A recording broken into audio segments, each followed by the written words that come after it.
ఈ శ్రీశైల క్షేత్ర వైభవాన్ని, శ్రీశైలం యొక్క గొప్పతనాన్ని స్పృశిస్తున్నారు ఆయన. ఆయన చెప్తున్న శ్లోకం కేవలముగా శివుడి గురించే కాదు. మీరు బాహ్యంలో చూస్తే అది ఒక మల్లె పువ్వు గురించి చెప్పిన శ్లోకంలా కనపడుతుంది. ఆంతరమునందు పరిశీలిస్తే అది మల్లికార్జున వైభవాన్ని కీర్తిస్తున్న శ్లోకంగా మారిపోతుంది. ఏకకాలమునందు రెండిటినీ ప్రతిపాదన చేస్తారు. ప్రతిపాదన చేస్తూ ఈ మల్లెతీగ దేన్ని చుట్టుకుంది?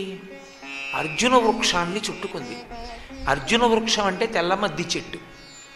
ఆ తెల్లమద్ది చెట్టే శివస్వరూపం.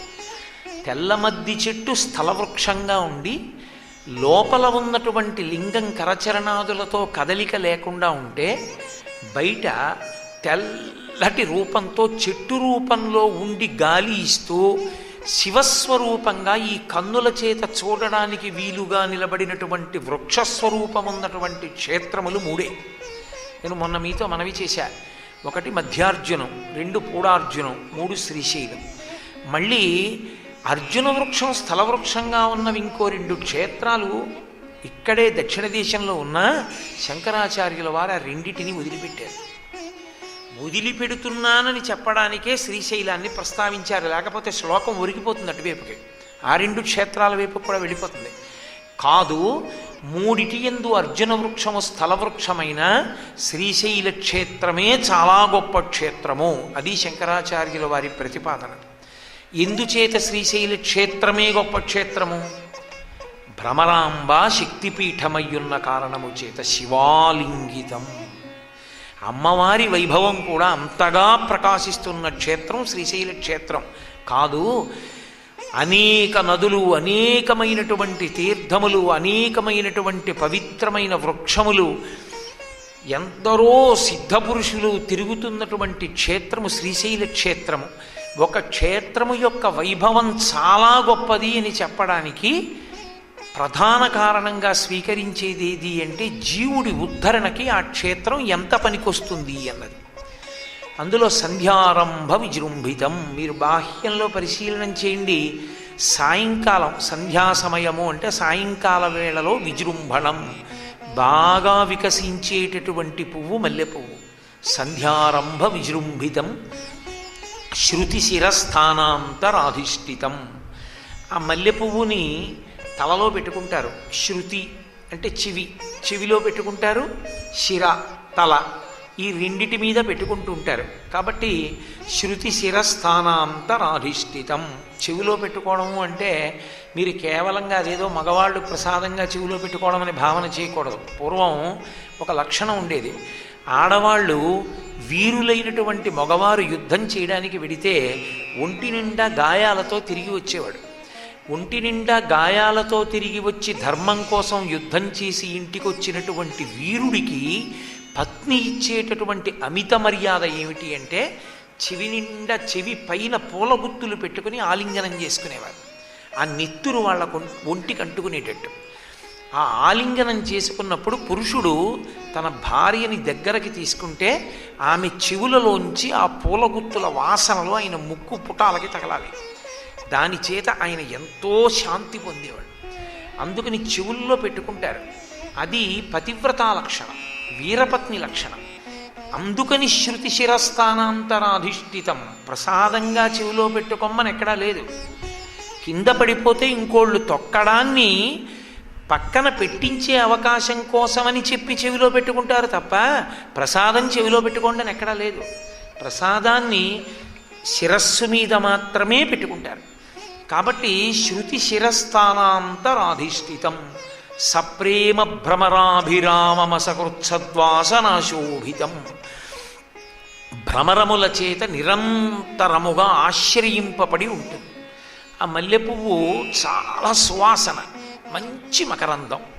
అందుకని మల్లె తీగ ఎక్కడుంటుందో, మల్లెపూలు ఎక్కడుంటాయో అక్కడ తుమ్మెదలు ఝంకారం చేస్తూ తిరుగుతుంటాయి ఆ తేనె కోసం. కాబట్టి అసకృత్సద్వాసనాశోభితం, గొప్ప సువాసనని వెదజల్లుతుంటుంది. తుమ్మెదల చేత ఆశ్రయింపబడి ఉంటుంది. భోగీంద్రాభరణం. మల్లె పువ్వుకి ఒక లక్షణం ఉంటుంది. మిగిలిన పువ్వులు వేటికి లేనంత గొప్ప లక్షణం మల్లె పువ్వుకి మాత్రమే ఉన్న లక్షణం కామోద్దీపనం. అందుకే మల్లె నూనె ప్రత్యేకంగా వాడుతూ ఉంటారు. ఆ కామోద్దీపనం చెయ్యగలిగినటువంటి పువ్వు కనుక సంధ్యవేళలో విచ్చుకుంటుంది కనుక రసికులు మల్లెపూల దండని చేతికి చుట్టుకుని వాసన చూస్తుంటారు అని లోకంలో ఒక ప్రతీతి. అందుకని భోగీంద్రాభరణం, భోగమనుభవించాలనేటటువంటి కోరిక యందు అపారమైనటువంటి లౌల్యమున్నటువంటి వారి చేత ఆభరణముగా స్వీకరింపబడినటువంటి గృచ్చబడినటువంటి దండస్వరూపము కలిగినటువంటి మల్లెపువ్వు. కాబట్టి భోగీంద్రాభరణం సమస్త సుమన పూజ్యం. అన్ని పువ్వులలోకి అత్యంత గొప్ప పువ్వేది అంటే మల్లె పువ్వే. ఎవడో పనికిమాలిన వాడు ఎక్కడో రాశాడు, నేను చదివా, మల్లె పువ్వుకి పూజా అర్హత లేదు అని. నీ తెల్లబోయా, వీడు శంకరాచార్యులు వారికి అన్న గొప్పవాడా అని. సమస్త సుమన పూజ్యం, అన్ని పువ్వులలోకి గొప్ప పువ్వు మల్లె పువ్వే. అది సాయంకాలం వేళ విచ్చుకుంటుంది కాబట్టి పొద్దున్న పూజగా పనికిరాదు కాబట్టి దాన్ని పూజగా పనికిరాదండి, అందుకని పనికి మాలిన పువ్వునో సిద్ధాంతం తీశాడు ఆయన. అసలు పరమశివునికి షట్కాల పూజ ఉంది. మీరు నిన్నను కళ్యాణంలో విన్నారుగా, ఆ మహాసంకల్పం చెప్తూ వీరశైవ సంప్రదాయంలో సంకల్పం చెప్తూ వాళ్ళు మాట అన్నారు, షట్కాలములయందు శివపూజ జరిగేటటువంటి ప్రదేశమై నంది, భృంగి, చండి, వీరభద్ర మొదలైనటువంటి ప్రమదగణముల చేత పరివేష్టితమై అని చెప్పుకొచ్చారు. ఆ షట్కాలములయందు పూజింపబడేటటువంటి ఈశ్వర స్వరూపము ఒక్క శివస్వరూపమే. ప్రదోష వేళ విష్ణువుకి పూజ లేదు. అంటే నాకేమి విష్ణువు యందు అప్రీతి లేదు. నేను పరమ విష్ణు భక్తుణ్ణి. నేను శ్రీరామాయణం చెప్పాను, భాగవతం చెప్పాను, నాకు ఎంతో సంతోషం విష్ణుస్వరూపం అంటే. సిద్ధాంతం వచ్చినప్పుడు సిద్ధాంతమే. విష్ణుస్వరూపానికి ప్రదోష వేళలో పూజ లేదు. ఎందుచేత లేదు అంటే ఒక్కటే కారణం, ప్రదోష వేళ యందు దేవతలందరూ శివాలయాన్ని చేరుతారు కనుక ప్రదోష వేళలో పూజ లేదు. విష్ణుస్వరూపంలో ప్రదోష వేళలో దర్శనార్హత ఉన్న ఏకైక దేవాలయం నరసింహస్వామి దేవాలయం.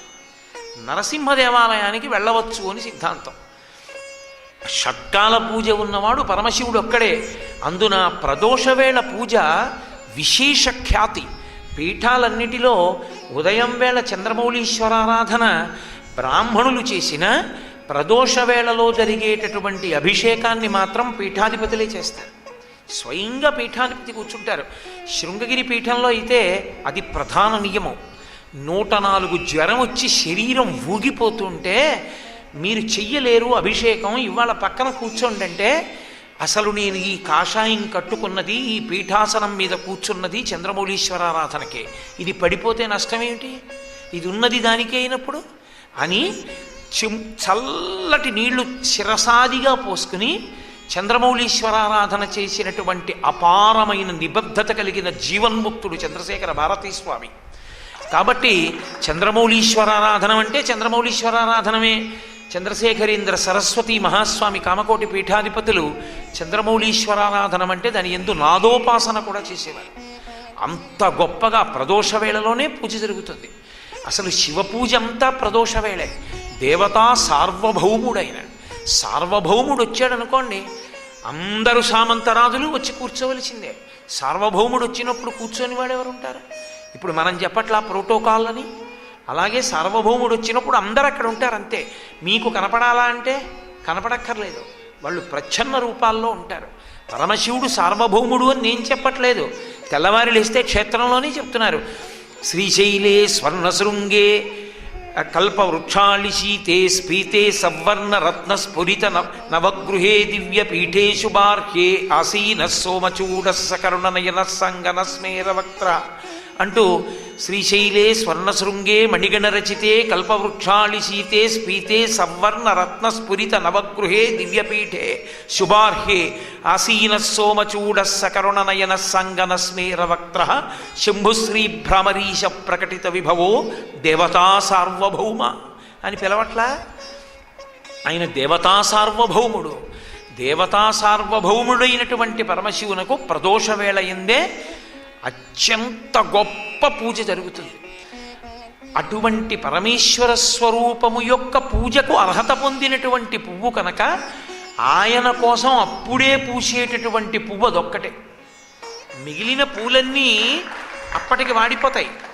ఆయన కోసమని పొద్దున్న విచ్చుకోకుండా ఎండనంతటినీ తట్టుకుని, అందున మధుమాసం మాధవ మాసం రెండు వసంత ఋతువు, వసంత ఋతువులో అంత ఎండని ఓర్చుకుని ఇంత మొగ్గ అలాగే తీగని పట్టుకుని సాయంకాలం అయ్యేటప్పటికి సువాసనలు గుబాళిస్తూ పూస్తుంది. అప్పటికప్పుడు తాను పూసి పరమశివుని పాదముల మీద ఒరిగిపోవాలని దాని కోరిక.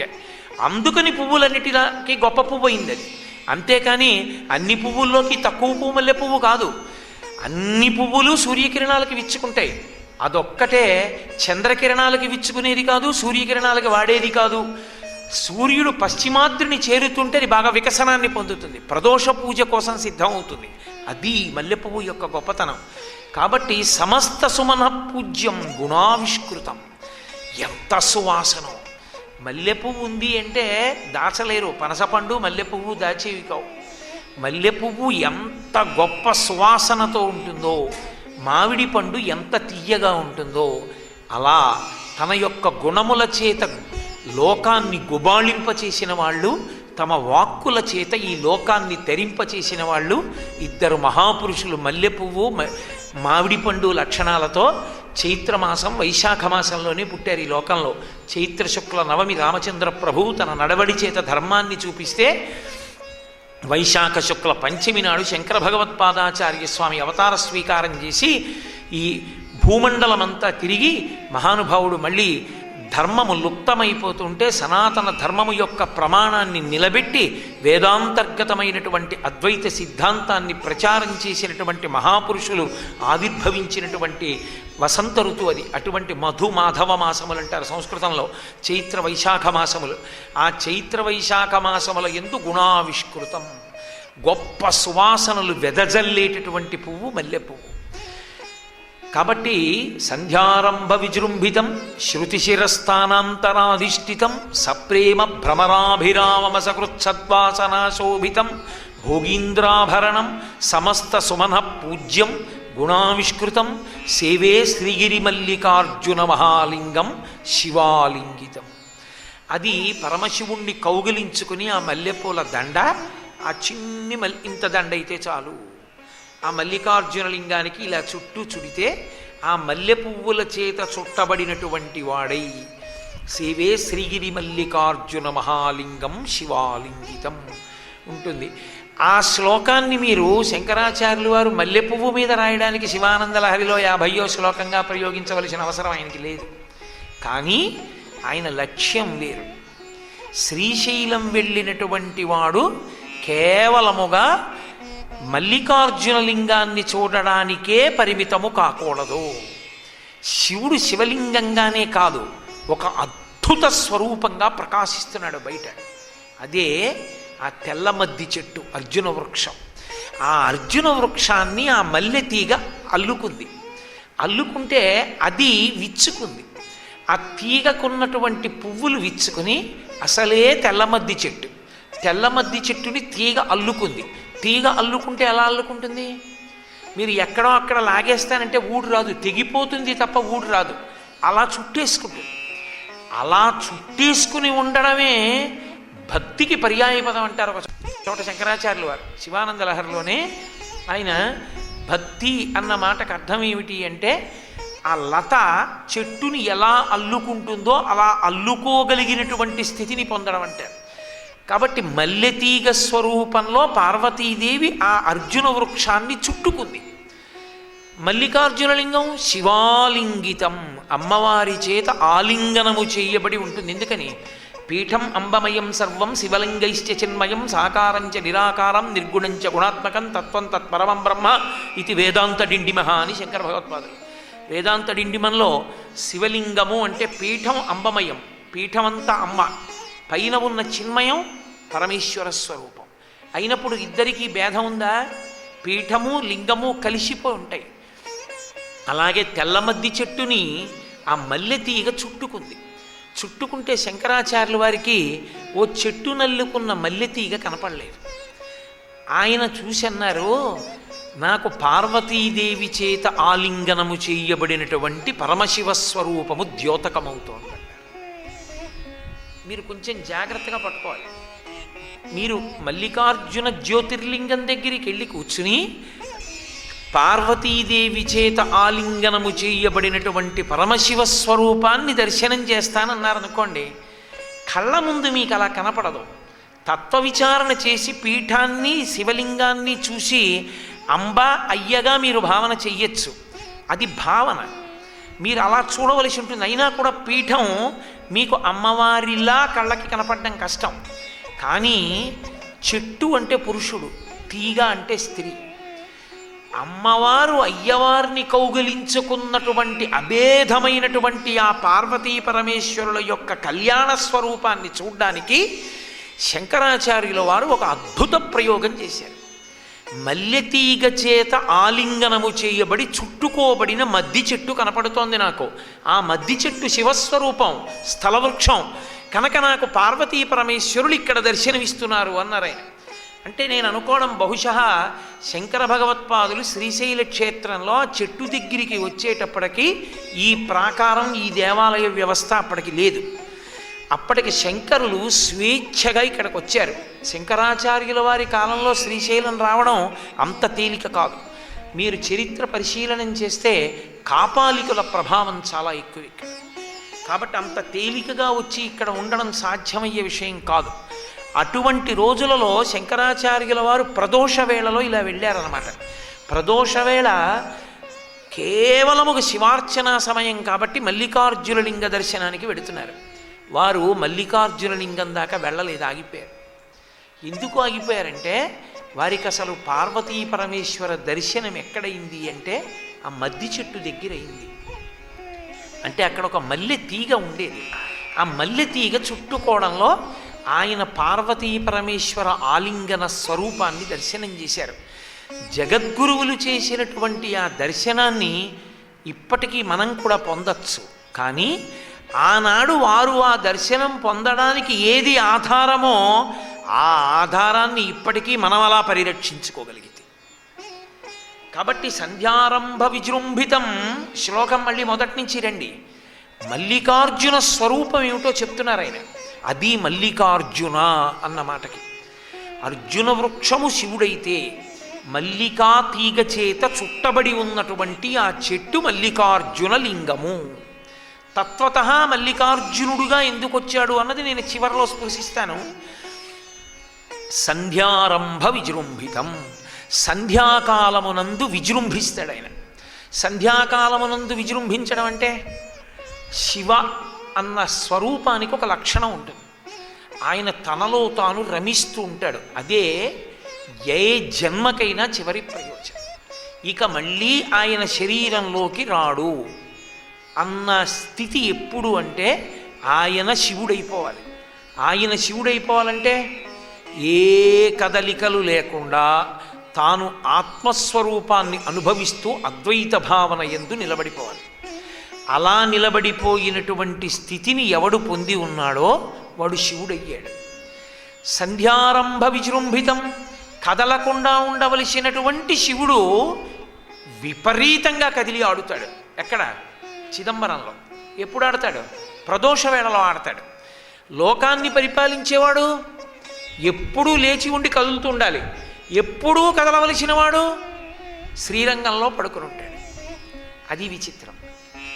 అసలు స్థితికారుడు శ్రీరంగంలో పడుకుని ఉంటాడు. అసలు తనలో తాను రమిస్తూ ఉండవలసిన వాడు లేచి ఆడుతూ ఉంటాడు. ఎంత అభేదమైన స్థితో ఆ శివకేశవుల మధ్య ఉండే స్థితిని ఆవిష్కరిస్తాయి క్షేత్రాలు. ఆయన నర్తనం చేస్తూ ఉంటాడు, ఎప్పుడు కదులుతూ ఉంటాడు. అది ఇంకా సామాన్యమైన వేగం కాదు, అంత వేగంగా ఆయన కదులుతూ ఉంటాడు. ఆ వేగంతో కదిలేటటువంటి లక్షణమే ఈ సృష్టి యందు సమస్త భూతముల యందు అంతర్లీనము. అంతర్లీనమైనటువంటి ఈ కదలికల వెనక ఉన్నదంతా శివతత్వమే. పోతన గారు దర్శనం చేశారు భాగవతంలో. అగ్నిముఖంబు పరాపరాత్మకమాత్మ కాలంబు గతి రత్నగర్భ పదము శ్వశనంబు నీ యూర్పు రసన జలేశుండు దిశలు కర్ణంబులు దివము నాభి సూర్యుండు కన్నులు శుక్లంబు సలిలంబు జఠరంబు జలదులు చదలు శిరము సర్వౌషధులు రోమచయము శల్యంబు లద్రులు మానసమృతకరండు చందములు ధాతువులు ధర్మసమితి హృదయము ఆస్యపంచకముపనిషద ఆహ్వయంబైన నీరూపు సరసత్వమై శివాఖ్యయై స్వయం జ్యోతి అయ్యొప్పు ఆద్యమగుచు అంటారు. పరమశివుడు అడుగు తీసి అడుగు వేస్తే అది కాలం, అది నడక. అందుకే ఆయన ఒక్కడే ఒంటి నిండా భుజంగభూషణుడు, పాములేసుకుంటాడు. లోకమంతా కాలము యొక్క నడకకి భయపడుతుంది. ఎందుకంటే మృత్యువు సమీపిస్తోంది, శరీరము జర్జరీభూతమవుతుందని, ఇక సుఖములు అనుభవించలేనని. ఆయనొక్కడే కాలాతీతుడు. అందుకే ఆయనకి కాలమాభరణం, ఆయన నడక గతి, ఆయన యొక్క నిట్టూర్పు, ఆయన యొక్క ఊపిరి వాయువు, కదలికల వెనక ఉండేటటువంటి తత్వమంతా శివుడే. ఇన్ని కదలికలు చూపించడానికి ఆయన నర్తించాలి. ఆయన నర్తిస్తే అమ్మవారు సాక్షిగా చూడదు, ఆయన ఎందే లాస్యమైపోతుంది. శంకరులు దీన్ని మహాభైరవ భైరవీ తత్వం అంటారు. శివుడు కదులుతున్నప్పుడు నటరాజుగా చేతులు కదిలినా, కాళ్ళు కదిలినా, తల కదిలినా, జుట్టు కదిలినా ఆంగికమంతా శివుడు, తాండవమంతా శివుడు. ముఖంలో భావ ప్రకటనమంతా లాస్యం అమ్మవారు. కాబట్టి ఆ తాండవ స్వరూపంలో ఆయన విజృంభిస్తూ ఉంటాడు. సాయంకాలం వేళ ప్రదోష వేళలో విజృంభించేటటువంటి పరమశివ స్వరూపాన్ని దర్శనం చేస్తే సమస్త దేవతా మండలిని దర్శనం చేసినట్టు. ఆ దర్శనం చేస్తూ ఉండిపోతారు. అలా దర్శనం చేస్తూ నమస్కారం చేస్తూ ఉండిపోయేవాళ్ళు శివతాండవ సభలో ఇద్దరే. మిగిలిన అందరూ నర్తనకి సహకరిస్తారు, వాళ్ళు కదులుతారు. విష్ణువు మధ్యలో వాయిస్తూ ఉంటారు, ఒకడు వేణువు వాయిస్తాడు, సరస్వతి వీణ వాయిస్తుంది. ఏమీ చేయకుండా ఇలా చూస్తూ ఉండిపోయే వాళ్ళు ఎవరో తెలుసా? ఇద్దరే. ఆ ఇద్దరే వ్యాఘ్రపాదుడు, పతంజలి. నటరాజస్వామి వారికి రెండు పక్కల వాళ్ళిద్దరు ఉంటారు. తత్వం ఏమిటో తెలుసా దాని అర్థం? నటరాజు పక్కన వాళ్ళిద్దరు ఉంటారు అంటే ఒకటి పాము, ఒకటి పులి, రెండూ క్రౌర్యానికి ప్రతీక. క్రౌర్యానికి ప్రతీకలైనటువంటి ఒక పాము, కిందంతా పాము శరీరం, పైన మనుష్యుడి తలకాయ, కిందంతా పెద్ద పులి, మనుష్యుడి తలకాయ. ఇవి నమస్కారం పెడుతూ నించుంటాయి. మీరు ఇప్పటికీ కాంచీపురం వెడితే కాంచీపురంలో ఏకాంబరేశ్వర దేవాలయం దర్శనం చేసి నటరాజస్వామి గుడి చూస్తే నటరాజస్వామి మూర్తి వెనక గోడ మీద ఉంటుంది మూర్తి. ఇప్పుడు మణిమంటపం మీద కూడా చెక్కారు. ఆ ఒక పక్క పతంజలి, ఒక పక్క వ్యాఘ్రపాదుడు ఇలా ఉంటారు ఆయన్ని చూస్తూ. వాళ్ళిద్దరే కదలకుండా నమస్కారం చేసేది. ఎందుకు ఇలా ఉండిపోతారని సంకేతిస్తారంటే ఆయన తత్వము, ఆయన కదలిక నీ కదలికలలో అన్వయం అయిపోతే అంత క్రౌర్యం ఉన్న పెద్ద పులి, అంత కక్ష ఉండేటటువంటి పగ ఉన్న పాము కూడా ప్రశాంతపడ్డాయి. మనుష్యుడివి నువ్వెందుకు పడవు? ఆ సంధ్యారంభ విజృంభితమైనటువంటి శివస్వరూపం అంత గొప్పది, ఆ నటరాజ తత్వం అంత గొప్పది. ఆ దర్శనం చేస్తే చాలు, దాన్నొక్కసారి మనసులో స్మరణ చేస్తే చాలు. ఆ స్మరణ చేసినంత మాత్రం చేత జన్మజన్మాంతరంగా వాసనారూపంలో మనం తెచ్చుకున్నటువంటి విషమంతా విరిగిపోతుంది. లలితా సహస్రంలో ధన్య అన్న నామానికి భాస్కర్ రాయలు వారు వ్యాఖ్యానం చేస్తూ ఇదే అంటారు. వాసనాబలాన్ని దేన్ని పోగు పెట్టుకున్నాడో అదే పునర్జన్మ హేతువు. అపార ప్రీతి పెంచుకున్నాడు దేని మీదో, తిరియక్. క్రోధాన్ని పెంచుకున్నాడు, తిరియక్. ఆ రెండు ఒకే వస్తువుకుండేటటువంటి రెండు కోణాలు. నేను కర్ర ఇలా పట్టుకున్నాను అనుకోండి, ఆ కర్ర ఇలా అడ్డంగా ఉంది, ఇటు అంచుంది ఇటు అంచుంది, ఆ ఒక కర్రవే అంచులు. కర్ర లేకుండా రెండు అంచులు రాలేదు, ఆ కర్రకే వచ్చాయి. అనురాగం ఎక్కడుందో ద్వేషం అక్కడే ఉంటుంది. నాకు ఒక వస్తువు మీద పరమ ప్రీతి అంటే ఒక వస్తువు మీద ద్వేషం కూడా ఉంటుంది. ప్రీతి కానీ ద్వేషం కానీ వాసనాబలంగా మనసులో పెరిగిపోతే, భగవంతుడు వినా పెరిగిపోతే పునర్జన్మకి హేతువై తిరియక్కవుతాడు. అంటే వెన్నుపాము అడ్డంగా ఉండి తిరిగేటటువంటి జంతువు అవుతాడు. ఎప్పుడు ధన్యమైన జీవితం అవుతుంది? అది భగవంతుని యందు కాని, గురువు యందు కాని, శాస్త్రమునందు కాని అనురక్తి తిరిగిపోతే, వాటి యందు అనురక్తిగా మారిపోతే పరమేశ్వరుణ్ణి చేరుకోవడానికి చాలా దగ్గరైపోయినటువంటి మనుష్యునిగా వస్తాడు.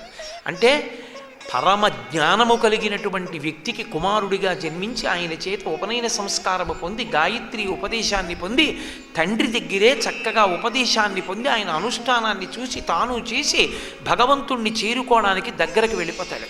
ఎప్పుడు శాస్త్రము, గురువు, భగవంతుడు ఈ మూడిటి యందు అనురక్తిగా మారాలి.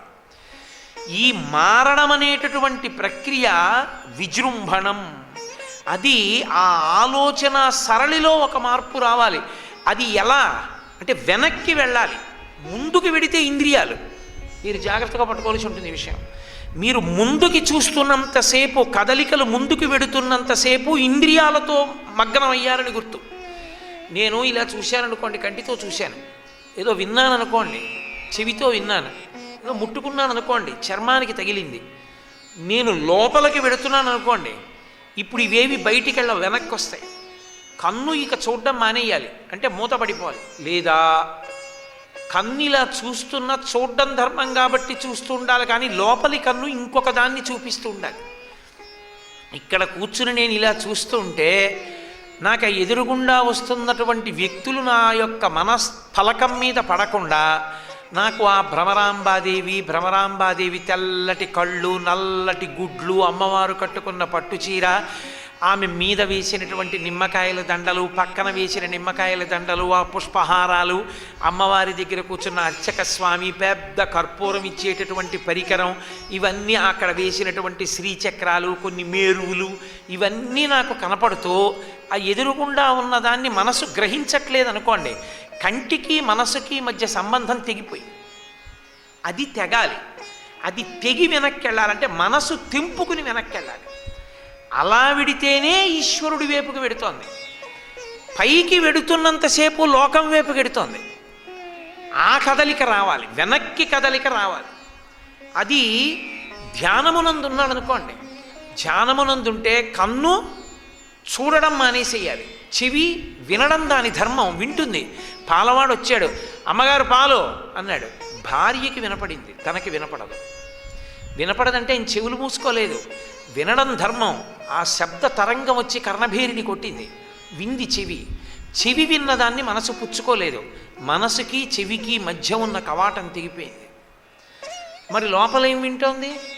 మరాళి మందగమన పరదేవత నడుస్తుంటే ఎర్రని ఆమె పాదములు, ఆమె పాదములకు పెట్టబడినటువంటి పసుపు, ఆమె పాదములకు అలదబడిన పారాణి, ఆవిడ పాద మంజీరములు, మంజీరముల యొక్క ధ్వనులు, ఆమె పట్టుచీరల గసగసలు, అది వింటోంది. అది ఉందా ఎదురుగుండా? అది లేదు. లేనిది వింటోంది, ఉన్నది వింటలేదు. అది అంటే ఏది ఇంద్రియముల చేత గ్రహింపబడుతోందో అది తెగిపోయింది. ఏది ఎదురుగుండా లేదో దాన్ని వింటోంది. ఆ కదలిక రావాలి. అది విజృంభితం, అది సంధ్యారంభ విజృంభితం. ఆ సంధ్యలోకి వెళ్ళగలగాలి. బాహ్యమునందు ఏ కదలికలైనా సరే సంధ్యారంభమే. నేను మీతో ఇందాక చెప్పే కదా, ఓ మాట మాట్లాడి ఓ మాట కోసం ఆగితే మధ్యలో ఉన్నది మౌనం. అసలు ఆ మౌనం దగ్గరికి వెళ్ళిపోతే, అందుకే భగవాన్ రమణులు అంటారు, నువ్వెవరో నువ్వు తెలుసుకో అంటుండేవారు. నీ మనస్సు లోపలికి వెళ్ళగా వెళ్ళగా, నేను మంత్రజపం చేస్తాననేవాడు ఒక ఆయన వెళ్ళి. మంత్రజపం చేస్తే మంత్రం చేస్తున్నప్పుడు ఆ మంత్రాక్షరముల యొక్క నాదము ఎక్కడ పుడుతోందో చూడు అన్నారు కావ్యకంఠ గణపతి మునితో. ఒక ఆయన అలా ఉపన్యాసం చెప్తే, ఉపన్యాసం చెప్పినప్పుడు మాటలన్నీ ఎక్కడి నుంచి ఉత్పన్నమవుతున్నాయో అక్కడికి వెళ్ళు, వెనక్కి ప్రయాణం చెయ్యి. అన్నీ ఎందులోంచి పైకొస్తున్నాయో అక్కడ ఉన్నాడు శివుడు. సంధ్యారంభ విజృంభితం, ఆ రెండిటి మధ్యలో ఆయన ఉన్నాడు. ఆయనని ఈ కంటికి కనపడటం, దీంతో చూడటం కుదరదు. నేను మాట్లాడుతున్నప్పుడు మధ్యలో వస్తున్నటువంటి విరామంలో శివుడు ఉంటే ఆయన నాకు ఎలా కనపడతాడండి ఈ కంటికి? ఒక్కనాటికి కనపడ్డం. ఆయన్ని చూడాలని నీకుందా? గుళ్ళోకి వెళ్ళు, మల్లికార్జునలింగం ఉందే అదే, అదే ఇక్కడ ఉంది. అందులోంచే వస్తున్నాయి అవన్నీ. ఈ రాత్రింబవళ్ళు అందులోంచే వస్తున్నాయి, సంధ్యలు అందులోంచే వస్తున్నాయి, కదలికలన్నీ అందులోంచే వస్తున్నాయి, ఆగడాలు అందులోంచే వస్తున్నాయి. సృష్టి లయం, ఈ రెండు సంధ్యలు, ఈ రెండు సంధ్యలు ఆయనలోంచే వస్తున్నాయి. స్థితి మధ్యలో ఉండడం ఆయనలోంచే వస్తుంది. అందుకే లింగం అన్నిటికీ అది గుర్తయ్యింది. అలా నీకు చూడాలనుందా, ఆ లోపలికి వెళ్ళు. కాబట్టి సంధ్యారంభ విజృంభితం శృతి శిరస్థానాంతరాధిష్ఠితం. ఆయన శృతి యొక్క శిరస్సునందు ఉంటాడు ఆయన. శృతి అంటే వేదం, వేదము యొక్క శిరస్సు అంటే వేదం యొక్క చివరి భాగం. చివరి భాగం ఉపనిషత్. ఉపనిషత్ ప్రశ్న జవాబు రూపంలో ఉంటుంది, వేదం రాజశాసనంలా ఉంటుంది. శిష్యుడు ప్రశ్న వేస్తాడు, గురువుగారు జవాబు చెప్తుంటారు. ఉపనిషత్తు జ్ఞానకాండ, అసలు భగవంతుని గురించి తెలియచెప్పగలిగినటువంటి సమస్త జ్ఞాన సారము ఉపనిషత్తు యందు ఉంటుంది. అటువంటి ఉపనిషత్తు ఉన్నదే, ఆ ఉపనిషత్తుల యందు పరమశివుని యొక్క పాదములున్నాయి. అయితే ఆ ఉపనిషత్తు నీకు అర్థం అవడమే పరమశివుని యొక్క పాదముల యొక్క దర్శనం. ఆ ఉపనిషత్తులలో విహరించేటటువంటి వాడున్నాడే, వాణ్ణి చూడండి అని నేను అన్నాను అనుకోండి, మీరు చూడడం అవుతుందా, కుదురుతుందా? అది పరాశర భట్టర్లు శ్రీగుణరత్న కోసం చేస్తూ చమత్కారమైన మాట అంటారు. దేవీ శృతిం ప్రథమతే, దేవీ శృతిం తత్సద్గుణౌగ గుణం గృహంతి తద్వారపాటన పటూని చ ఇతిహాస సంతర్కరాణి అని శృతి స్మృతి నీ యొక్క ఇళ్ళమ్మ అంటారు ఆయన. మీరు చూడండి, కోటేశ్వరరావు గారిని చూస్తానన్నారు అనుకోండి, ఎక్కడుంటారండి? కాకినాడలో ఉంటారు. కాకినాడలో ఎక్కడుంటారు? ఏదో ఇల్లు, ఫలానా వీధి.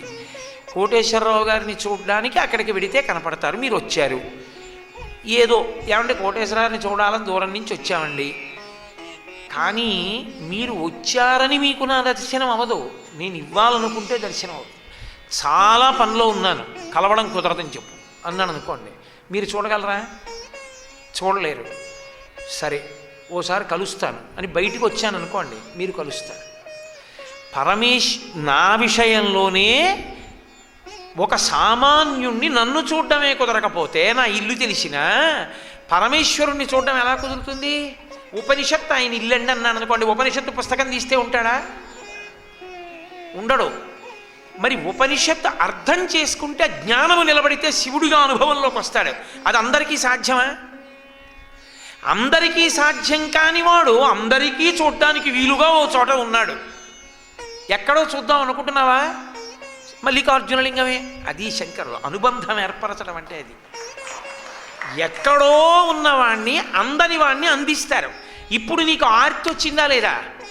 అబ్బా చూడకపోతే నా జన్మ వృధారా, ఉపనిషత్తులు నేను ఎక్కడ చదువుకుంటాను? ఇప్పుడు నాకు ఉపనిషత్ జ్ఞానం అంతా ఎక్కడొస్తుంది? నేను అసలు ఆ అనుభవాన్ని పొంది ఇక్కడ ఎక్కడ చూడగలను ఆయన్ని?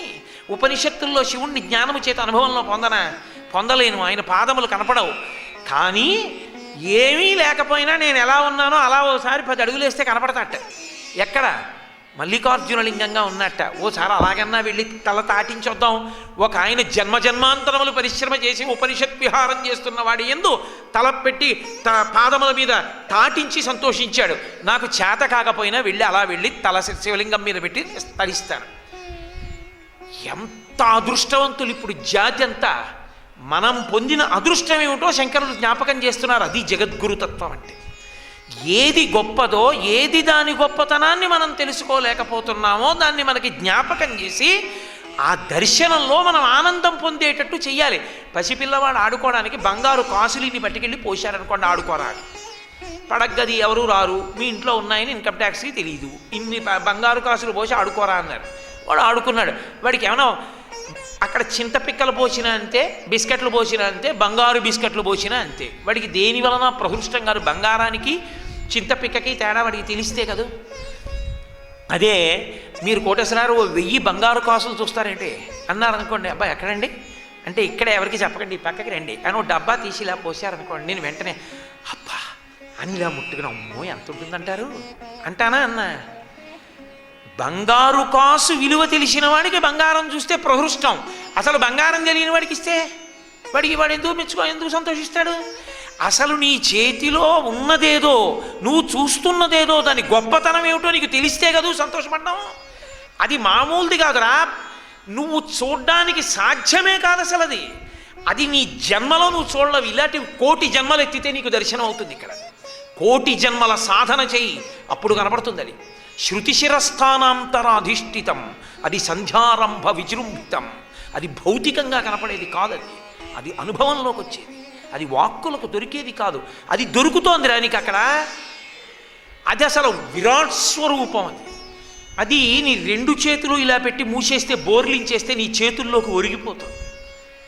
ఎంతటి వాడు ఎంతటి సులభుడైపోయాడు. చూడకపోతే కృతజ్ఞుడు అయిపోవట్లా, జన్మ సౌభాగ్యం పోవట్లా. ఇప్పుడు మల్లికార్జునుణ్ణి చూడ్డానికి వెళ్ళినప్పుడు ఉండే పారవస్యం, శ్లోకం తెలియనప్పుడు వెళ్ళి శివలింగ దర్శనం చేసినప్పుడు ఉన్నటువంటి మానసిక స్థితి తేడా ఉంటుందా ఉండదా?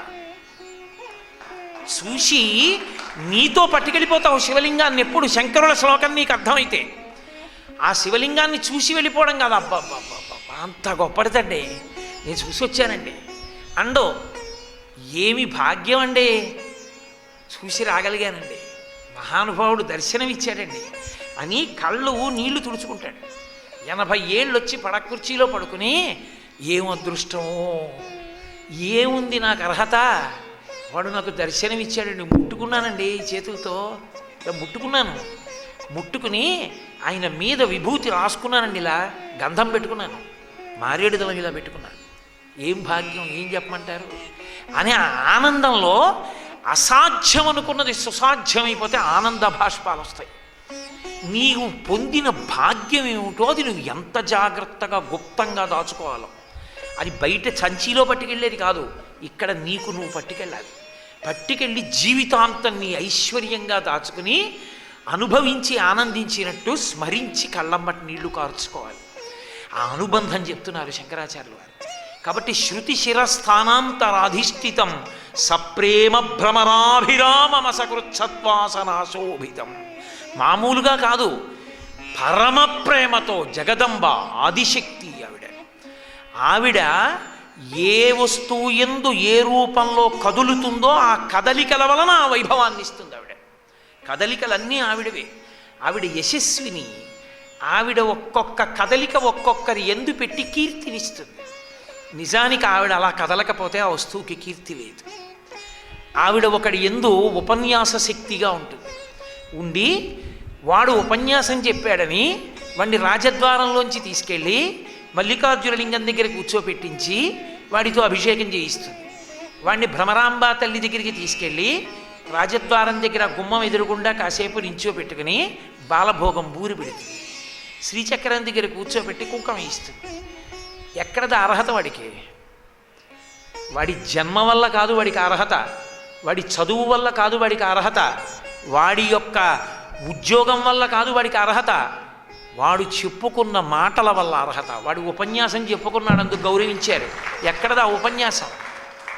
ఆ తల్లి అని ఊపిరి పీల్చేటప్పటికి శ్రీశైల మల్లికార్జున లింగం గురించి శంకరాచార్యుల వారు శివానంద లహరిలో చెప్పినటువంటి శ్లోకమునందు విస్ఫోటనమైనటువంటి భావాన్ని మస్తిష్కమునందు నెగడుని కర్రతో పొడిస్తే నిప్పురవ్వలు రేగినట్టు భావాలు పైకి లేచేటట్టు చేసి వాటిని వాగ్రూపంగా మార్చి నోటి నుంచి పైకొచ్చేటట్టు చేసి కొన్ని వందల మంది విని సంతోషించి వీడు పూజార్హుడు అని తీసుకెళ్ళి కూర్చోబెట్టేటట్టు చేసి ఆ మనిషికి అంత వైభవాన్ని కట్టపెట్టింది. అయ్య మెళ్ళో దండ తీసి వాడి మెళ్ళో వేస్తున్నారు, అమ్మ పాదాల దగ్గర గంధం తీసి వాడికి ప్రసాదం ఇస్తున్నారు, వాడికి అన్నం పెట్టండి అని అన్నం పెడుతున్నారు, వాడిని తీసుకొచ్చి పెద్ద ఆసనం వేసి కూర్చోబెడుతున్నారు, మిగిలిన వాళ్ళు కింద కూర్చుంటున్నారు. ఎక్కడదా వైభవం? ఆవిడ కదిలింది వాడి యందు. ఆవిడ కదలడం మానేస్తే ఇంకొక ఊపిరి వెళ్ళదు అందనుకోండి. ఏమిటి మాట్లాడతాడు? ఇంటెన్సివ్ కేర్ యూనిట్లో ఉంటాడు. నేను నీకు జ్ఞాపకం రానివ్వను అందనుకోండి. ఆవిడ నెగడును పొడవలేదనుకోండి, ఆవిడ ఒక్క భావం రాలేదనుకోండి, ఏమిటి మాట్లాడతాడు? ఎవరిది కీర్తి? ఎవరు మూలం? అది ఆ తల్లి అదిగో అక్కడ నించుంది. ఇన్నాళ్ళు నేను ఉపన్యాసాలు చెప్పాను, రామాయణం చెప్పాను, భాగవతం చెప్పానంటున్నావే, చెప్పించింది ఎవరో తెలుసా? లోపల ఉండి నీ జ్ఞాపక శక్తి ఎవరో తెలుసా? లోపల నుంచి నీ మాట ఎవరో తెలుసా? పుందికగా వాక్య నిర్మాణం ఎవరో తెలుసా? నువ్వు చెప్తుంటే అవతల వారికి అర్థమైందని కూర్చునేటట్టుగా చేసింది ఎవరో తెలుసా? ఆవిడే. నీకు చూడాలని లేదా? అనుభవించేసి నాదే ఈ గొప్పందాం అనుకుంటున్నావా? భక్తి అన్న మూలం వెనక్కెళ్ళి నువ్వు విచారణ చేస్తే ఆ మూలకందను చూడాలనుంటే అదిగో ఆ తల్లి ఎక్కడుంది. ఆవిడ ఎంతమందినైనా అనుగ్రహిస్తుంది ఈ లోకంలో. ఒకరిని వేద పండితుడిని చేస్తుంది, ఒకరిని గొప్పగా భజన చేయించేవాడిని చేస్తుంది, ఒకరిని డప్పు కొట్టేవాడిని చేస్తుంది, ఒకరిని బట్టలు బాగా ఉతికేవాడిని చేస్తుంది, ఒకరిని బాగా బట్టలు కుట్టేవాడిని చేస్తుంది, ఒకరిని బాగా డబ్బున్నవాడిని చేస్తుంది, ఒకరిని బాగా నిర్వహించేవాడిని చేస్తుంది, ఒకరిని పందిరేసేవాడిని చేస్తుంది, ఒకరిని సన్నాయి వాయించేవాడిని చేస్తుంది, ఒకరిని నిశ్శబ్దంగా కూర్చుని జపం చేసుకునేవాడిని చేస్తుంది.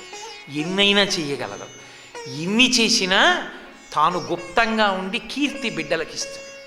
వాడికి దండేస్తే తను పొంగిపోతుంది. వాడు నన్ను నవ్వుకున్నాడు రా, వాడికి దండేశారు రా అని పొంగిపోతుంది. అమ్మ చూడండి, అమ్మకేం రాదు. కొడుకు చాలా గొప్ప విద్వాంసుడైపోయాడు. విద్వాంసుడైపోయి ఆయన్ని ఏనుగు మీద ఊరేగిస్తున్నారు. అమ్మ తన ఇంట్లోంచే బయటికి వచ్చి చూసింది.